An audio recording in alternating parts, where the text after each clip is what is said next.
one of mankind's ultimate taboos. But what would it take to kill and devour another human being? My name is Piers Gibbon. I'm an author and explorer, and I'm heading deep into the jungles of Papua New Guinea to find out. I'm going to search for the truth about cannibalism from the people that have actually done it. Does that mean there are people alive in this village who have eaten people? Yes. I want to know who they killed and why. Did they ever hunt and kill someone just for meat? Discover how they butchered and ate their victims. This is exactly what they would have used to gut up a human. And find out if there are still people practicing cannibalism today. They killed 2 men. People killed by the BR army. Yeah. This is this year? This year.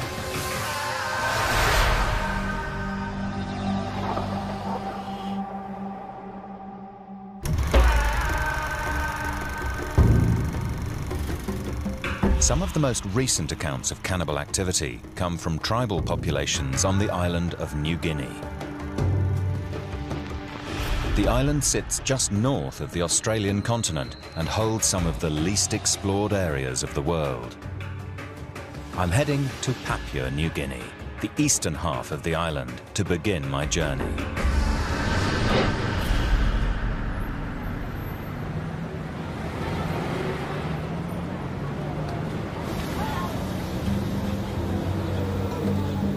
Papua New Guinea is one of the poorest countries in the world and suffers from a very high crime rate, particularly in towns and cities.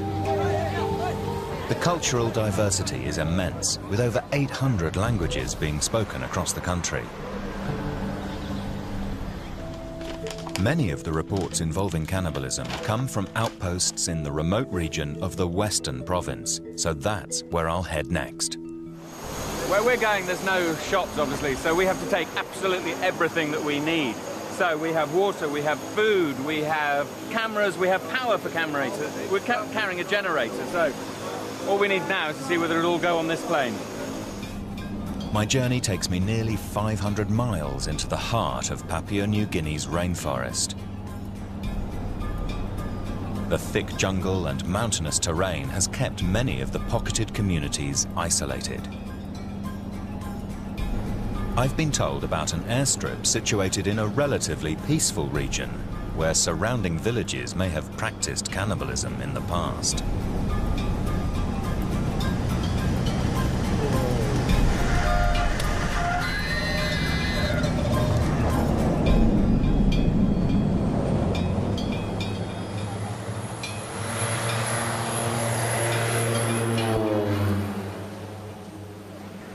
Well, that is the only way to get out of here, so I'm going to need to go and make some friends.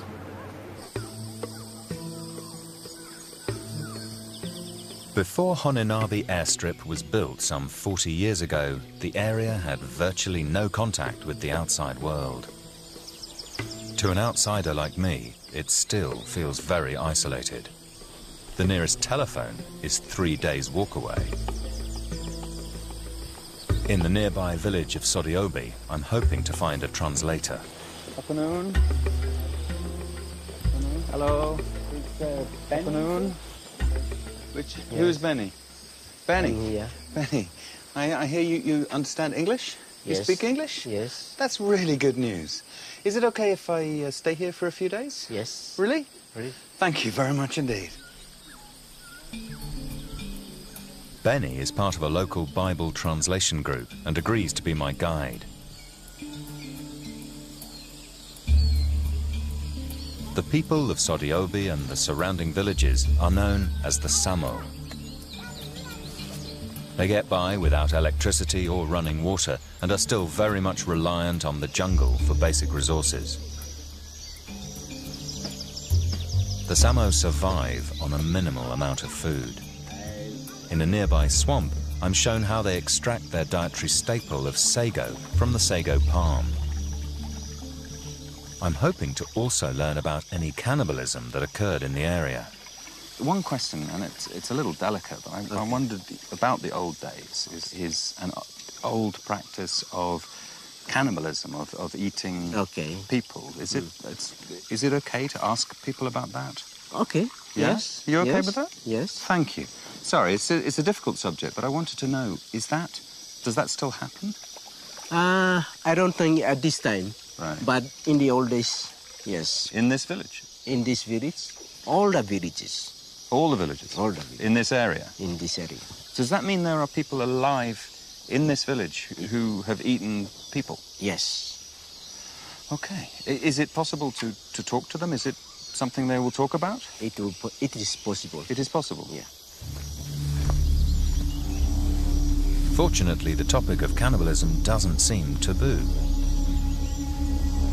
Benny's just taking me to meet some of the village elders, so I think I'm about to meet, for the first time, people who were involved in the practice of cannibalism. What I'm particularly interested to find out is whether cannibalism occurred here out of survival or if it had some ritualistic meaning behind it.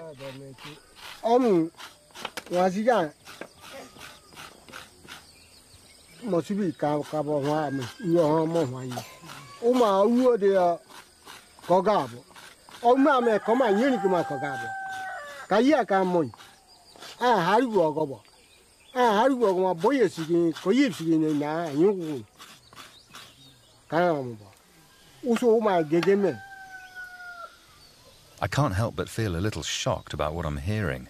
I want to know why the woman was killed in the first place. The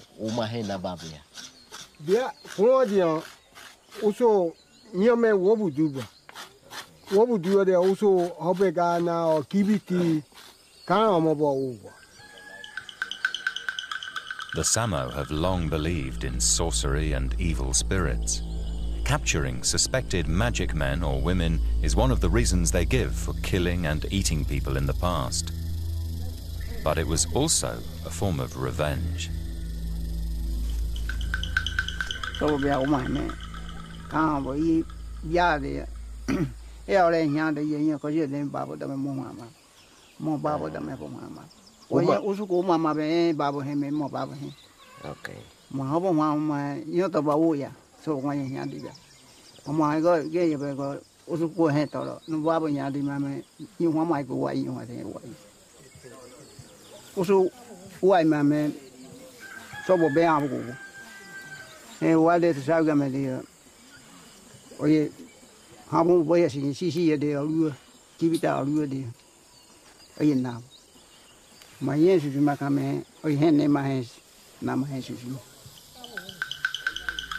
It's not every day someone describes to you their involvement in killing and eating two women.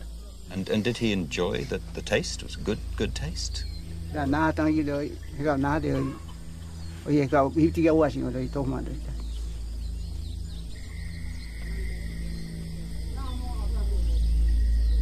That was fascinating. I'm talking with those guys, the way they talk about cannibalism, it wasn't some great ritual or we did it because we had to, we were starving. We kill someone in an act of revenge or to settle a dispute, and then they're dead, there's their body. Why waste valuable meat? But I want to look deeper into cannibalism's connection with sorcery and find out if it could still be going on.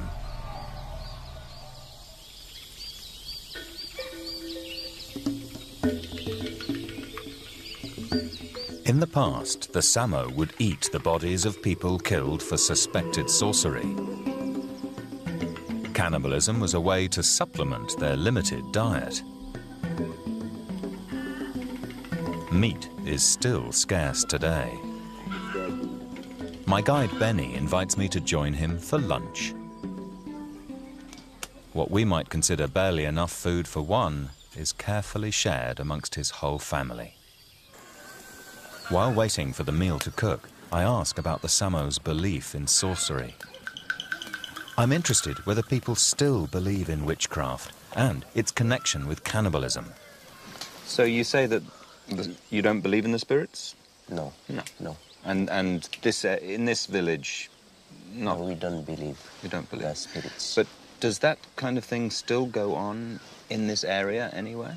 Yes, that type of thing is still going on in this area. Not this area. Not this village? Not this village, but we have Kwombi. Kwombi? And Kusobi, Testabi, all this village maybe up to Biami side. So witchcraft is alive. I want to know more about the Biami's belief in sorcery. I'm told about an elder on the outskirts of the village who can help. Hi, you Dafu. Hi, can I come up? Dafu is one of Sodiobi's arrow makers. He has extensive knowledge of the surrounding tribes. People say Biami are fierce fighters, good warriors. Yeah. Is this true?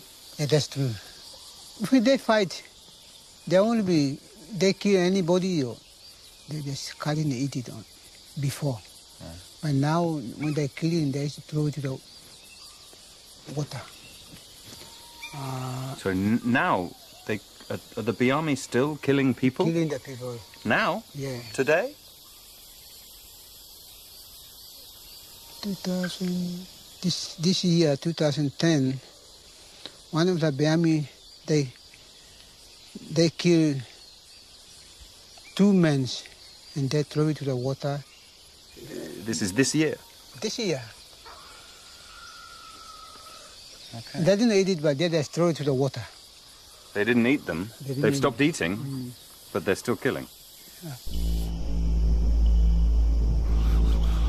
It's chilling to learn that in the vast unpoliced jungles of Papua New Guinea, men and women are still killed for suspected witchcraft. And if people are still killing sorcerers today, I wonder if they're still practicing cannibalism as well. Despite serious reservations, I want to meet the infamous Biami and learn about their connection with cannibalism. There's a place called Mugulu, which I've been told is in the heart of Biami territory, and it apparently has an airstrip safe enough to land on. So that's where I'm headed.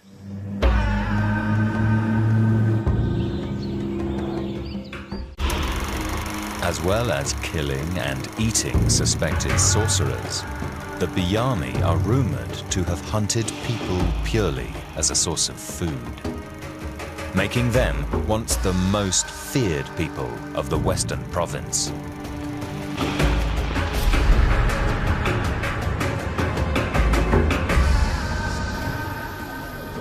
I arrive at an airstrip in the heart of Biami territory, the village of Mugulu.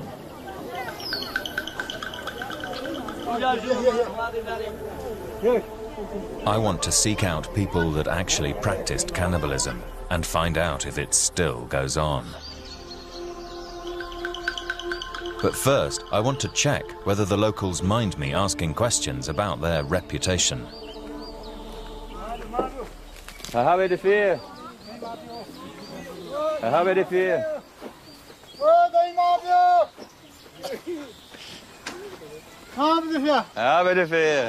Is anyone here speak a little bit of English? This man? Hey, how do you do? My name is Bobby. Bobby.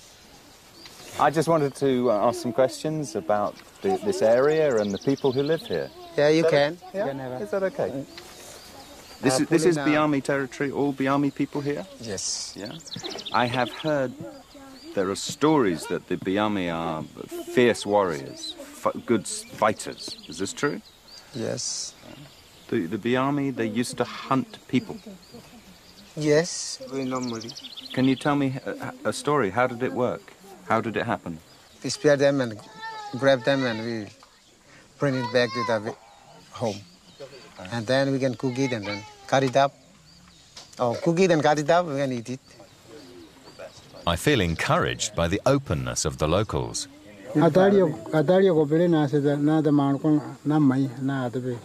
So he have tasted, he have tried, he have seen it, but he have seen it, and then he have tried, he ate it. He have seen it, and then he have tried, he ate it. He tasted Yeah, human but meat? he didn't go and fight. Right.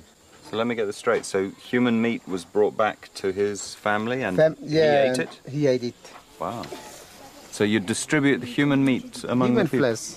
Human flesh? Yeah. Wow. Like, But not now? Not now. That's good to know. In the 1960s, the arrival of Kiaps and Christian missionaries had a considerable impact on the Biami way of life. The culture of killing and eating enemies was discouraged with the threat of imprisonment. Some traditions were deemed unhygienic, such as platform burials, a practice designed to protect the dead from evil spirits in the ground. Amazingly, there is one missionary who still spends much of his time here today. Tom Hoey and his wife Salome have lived among the Biami for nearly 40 years. I want to know if there's truth behind the rumors. Is it true that the Biami would actually go out and hunt humans purely because they wanted to eat human meat?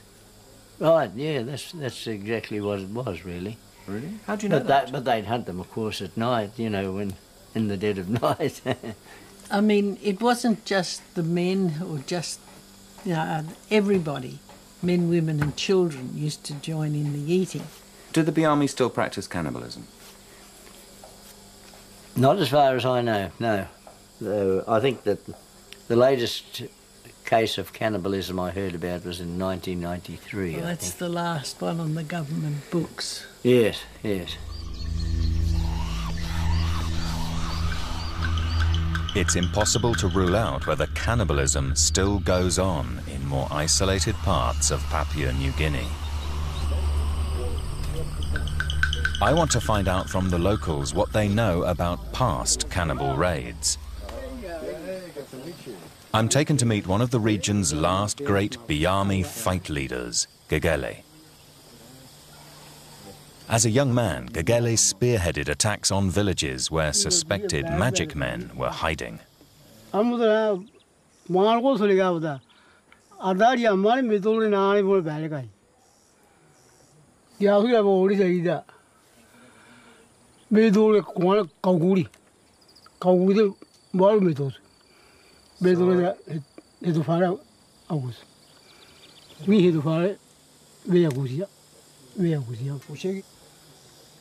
So that's easiest to walk a bit faster to the village. Absolutely. It's easier to carry half a dead man than a whole dead man.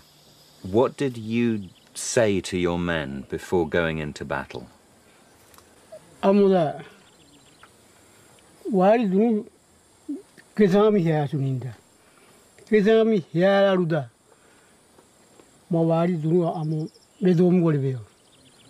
who is the song leader? He tells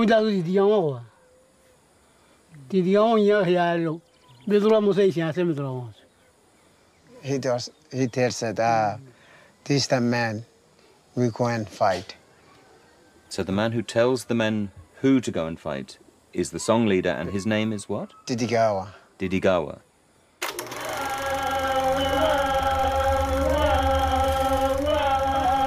In this rare footage, the Biami are performing a sing-sing to gain wisdom from the spirit world. This is when the man known as the song leader would seek the location of a suspected sorcerer and have them eaten.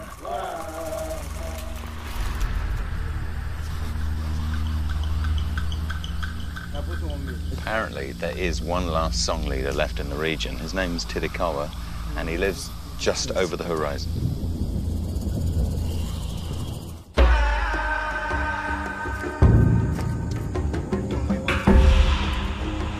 I'm heading into the jungle to a village where I'm hoping to meet a man called Tidikawa. As a Biami song leader, he was responsible for identifying sorcerers to be killed and eaten.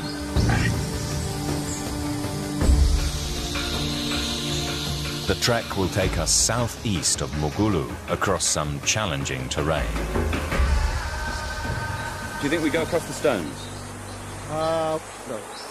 Upstream, where the big stones are? Okay, and that's safest.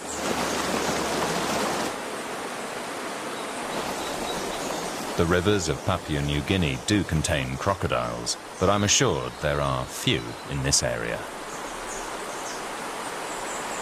Apparently the next thing to worry about is the leeches.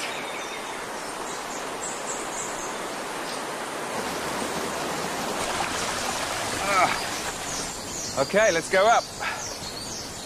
In addition to leeches, the jungle is home to some of the world's most venomous animals. This 6-inch wood spider is not only harmless, but also edible. We do eat them. You eat them? Yeah. Tasty. It tastes nice. It tastes nice.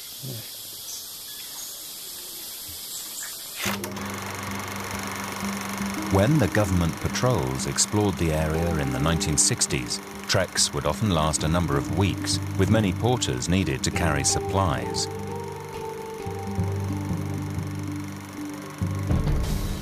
Their progress would slow when passing through cannibal country, as often the porters refused to go on, fearing an ambush.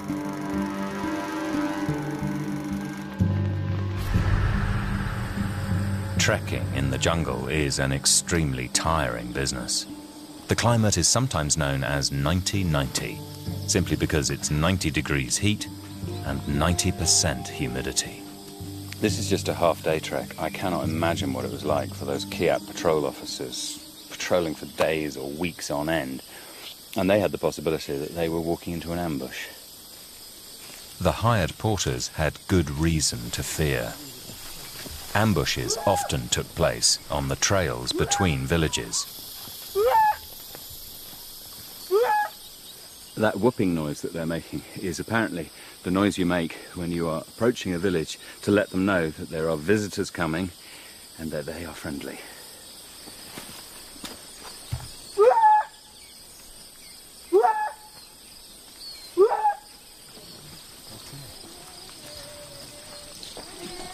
As I enter one of the most remote villages in the world, I'm nervous about how they may react to me.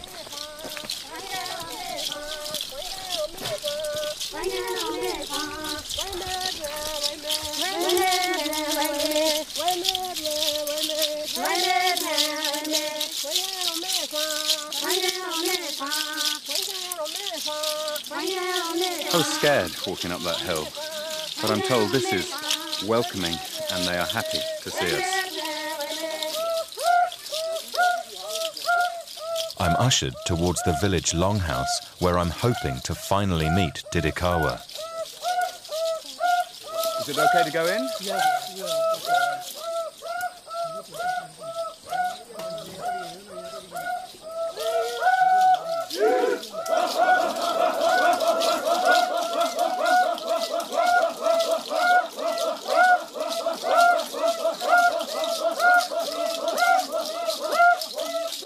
This is quite a welcome. I don't think I was expecting this. Hello. Daya Defia. You're Tidikawa? Yes. Ah, it's good to meet you. Good to meet you. I get the feeling that the warriors have been lined up for inspection, as if I was some kind of foreign dignitary. Do you dress this way, like this? Do you dress like this all the time, or just today, or when? Well, I have one Musa Sarasunda. To visit us, they normally shows their cultural way. Okay, so they wanted to show the culture way to us. Yeah. Could you say thank you? I really appreciate seeing this amazing sight. Now that I've finally met Tidikawa, one of the last Biami song leaders, I want to find out how he was involved in cannibalism. Tidikawa, can you tell me, how do you cut up a human?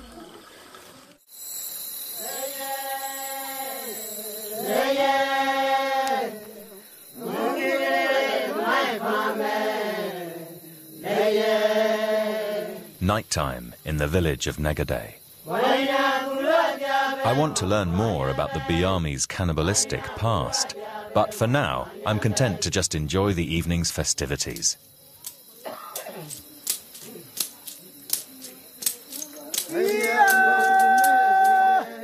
Initiation dances were once an important part of Biami culture.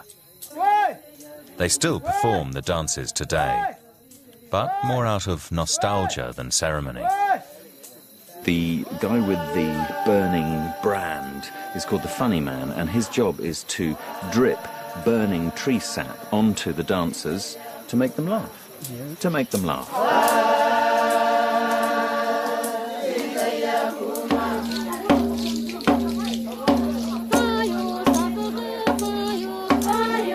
Marriage in Biami culture usually involves a man being paired with a woman who is considerably younger than him.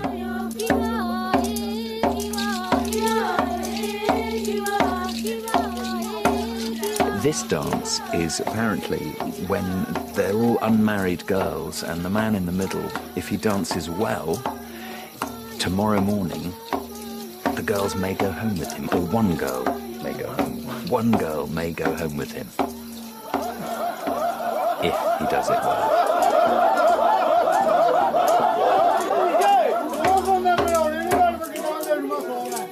In the morning, I want to find out how the Biami cooked and ate their victims.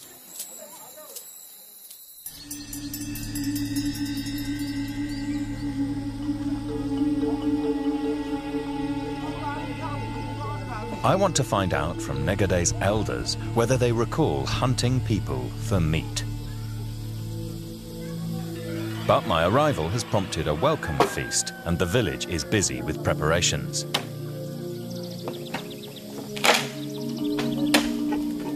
I'm rather humbled to learn that they will be sacrificing one of their valuable pigs for the feast.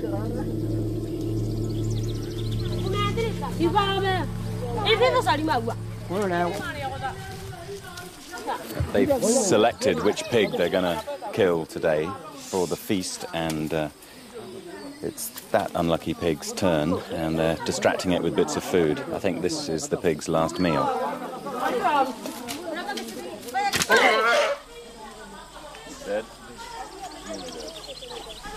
Everyone's gathering around now because this is tonight's meal, and they don't often get to eat meat, so everyone's very excited, and including the dogs, who are starting to eat the blood.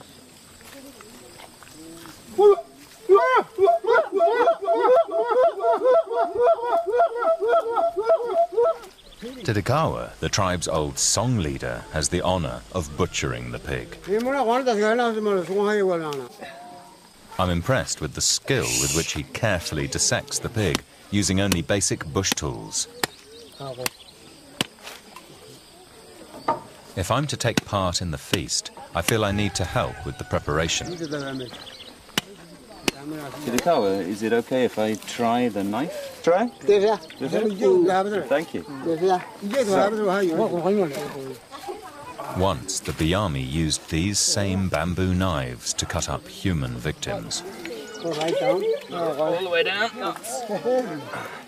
So, I've never used a bamboo knife before, but this is really effective.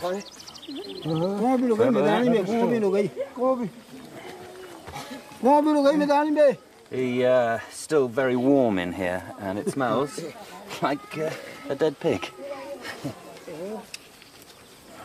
And we need a new knife. Fresh knife. So these bamboo knives, they only work for a while. Okay, new blade, thank you. Defeer. We got a new blade on the edge. Take a new edge off, just strip a little bit off, and it's sharp again. Down there. This is good. Defeer. Okay. And this bit. This is good. Defeer. This is pretty bloody work, and it doesn't smell too good.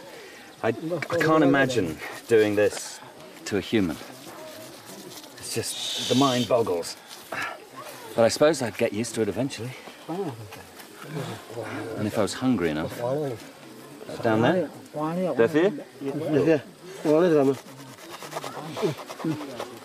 Tidikawa, can you tell me, how do you cut up a human?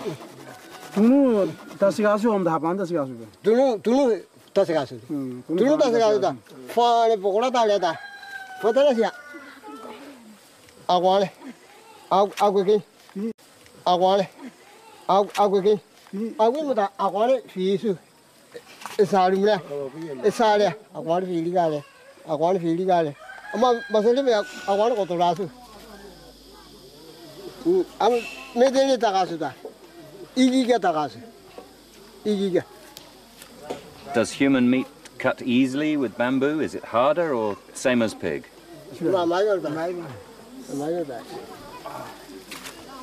So it's about the same as butchering a human. Use the same knives, cuts easy, then you take it home and eat it.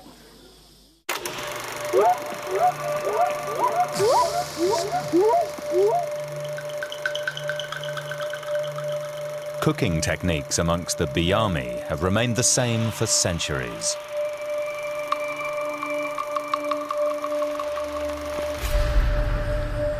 I've just cut this out of a pig.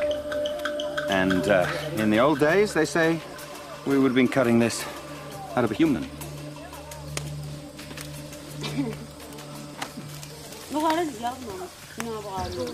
They cook the pig meat exactly how they cooked human meat in the past.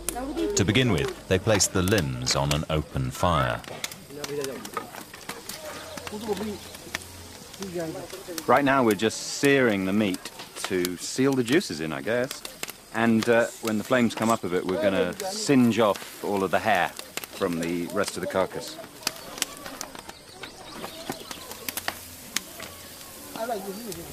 While the men prepare the meat, the women prepare the vegetables, in this case sweet potatoes and yams. The Biami traditionally build an oven called a mumu, which starts with a pit filled with red-hot rocks.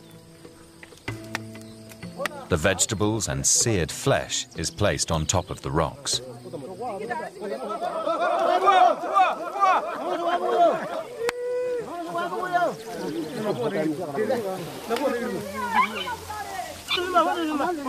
At the moment, we are getting like a pork sauna from the steam, but in 30 minutes, we will have good food to eat. And I'm looking forward to it.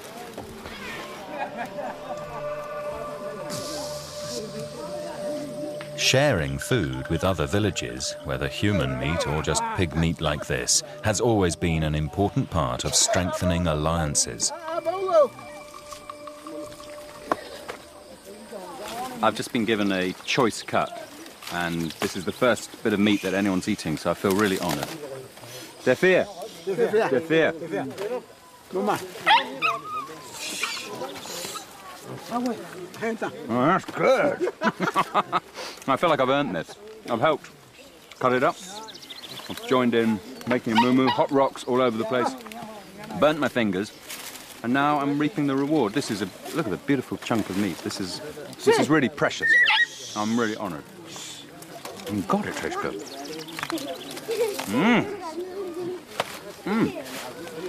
Nothing goes to waste when they kill something as valuable as a pig. My hosts are keen for me to sample more than just the prime cuts. Okay. all right, let's give it a go. This is a pig's eye. Do you eat the whole thing in one? Do you eat the whole thing? Bite? The whole thing. I've just been given the pig's eyeball, and I guess it would be rude not to.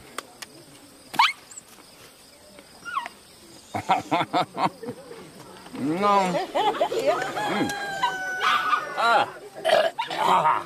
That's an eyeball. I'm eating an eyeball. I don't believe it. Okay, one more time.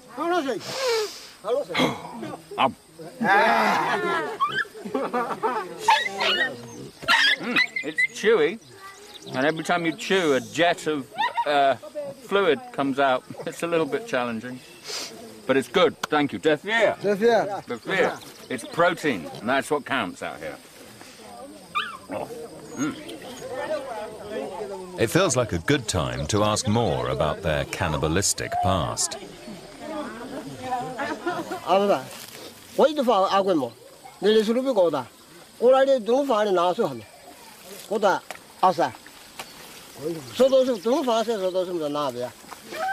Have you eaten human meat? Did it taste as good as pig? Na mai. Ano ko nyalo na ko ilbo na dam da ke bu nya ber dal mai. Tu me hu nya yin. Na da ke bu ero digri mai. Afan mai. Ye di fa la ke. Tu ka fa la ke. Ma to fa mai. Tu ka fa.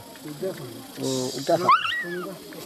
So he's eaten one man. One man. And one woman. One woman. Is there any difference between the taste of a man and a woman? Did anyone ever eat a white man?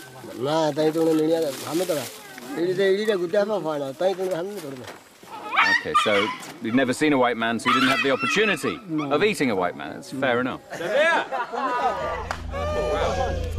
I've already learned that other tribes in Papua New Guinea practiced cannibalism on suspected sorcerers. I'm curious as to whether the Biami's motivations are the same. Could I ask you, why did you eat human meat? What was the reason? How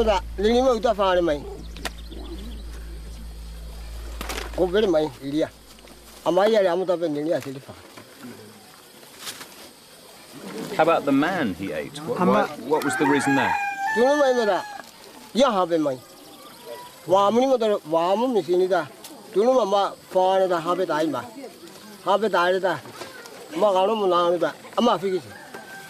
So sorcery? Sorcery, yes. Sorcery. That's right. And did anyone ever eat in the old days? Did anyone ever eat just because they wanted meat? Did they ever hunt and kill someone just for meat?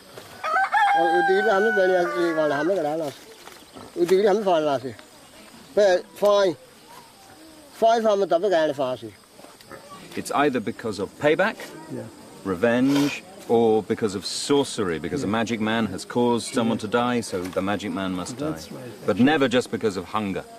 Actually, yeah. Never just because of hunger. No.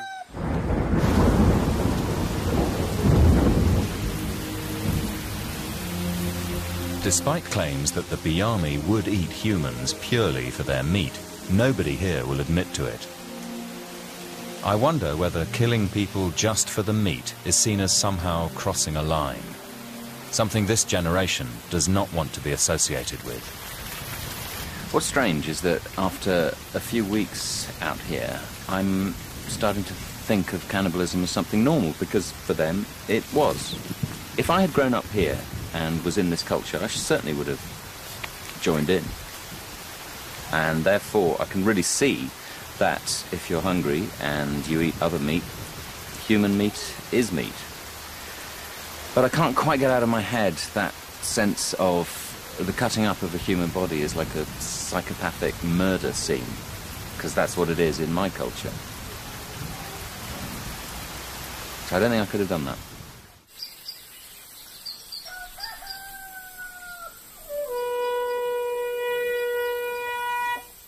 The arrival of Christian missionaries helped play a part in the decline of cannibalism amongst the Biami.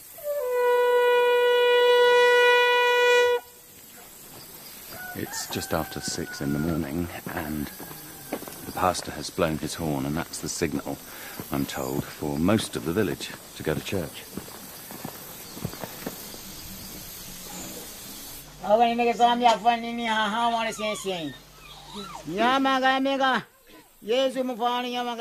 The original Biami belief system involved worshipping the spirits of ancestors. Today, over 90% of Papua New Guinea's population are members of a Christian church.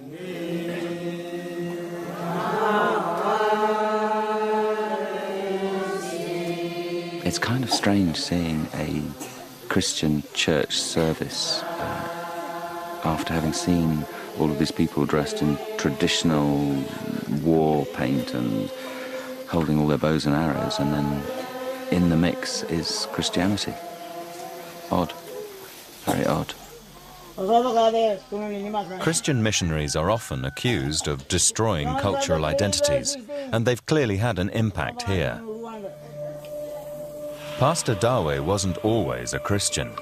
I'm interested in how important he feels Christianity is to the Biami in this region.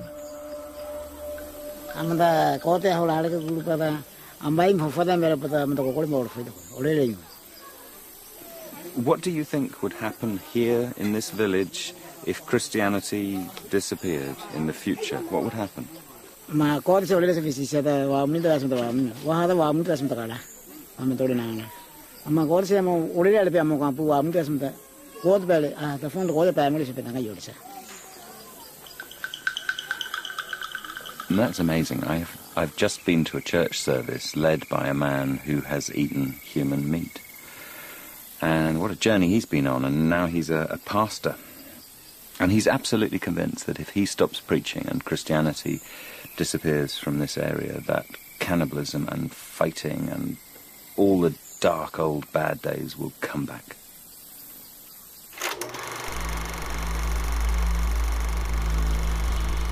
It's the Biami themselves who sometimes refer to the past as the dark old days, the days when there was much fear of witchcraft.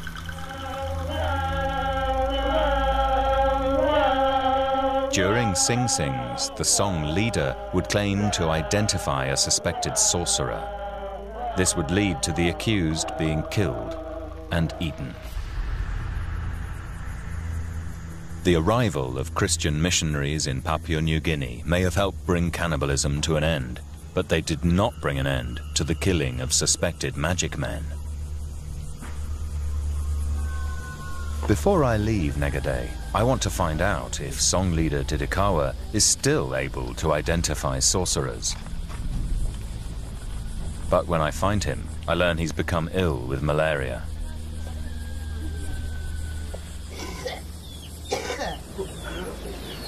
He's really not well at all, and he's flat out, and he's running quite a high fever. So, is he okay?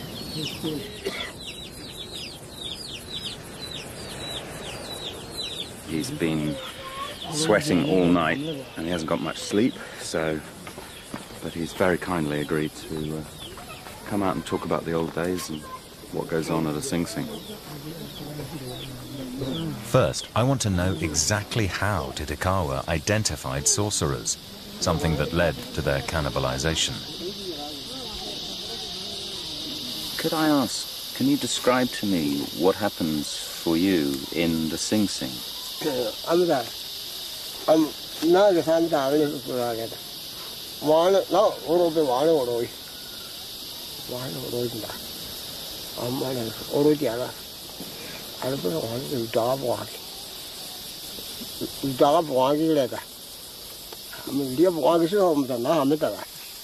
Did it become difficult to do Sing Sings and difficult to heal people? Or what changed when the missionaries arrived?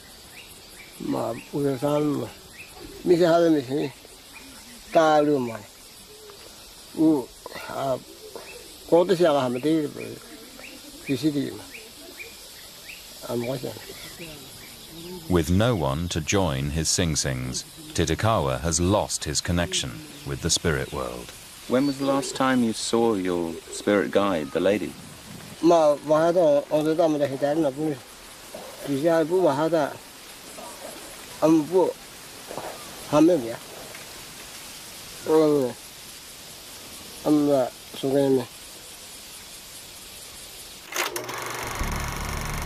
Tidikawa is no longer able to identify sorcerers. I'm interested if he believes the Biami could ever go back to practicing cannibalism.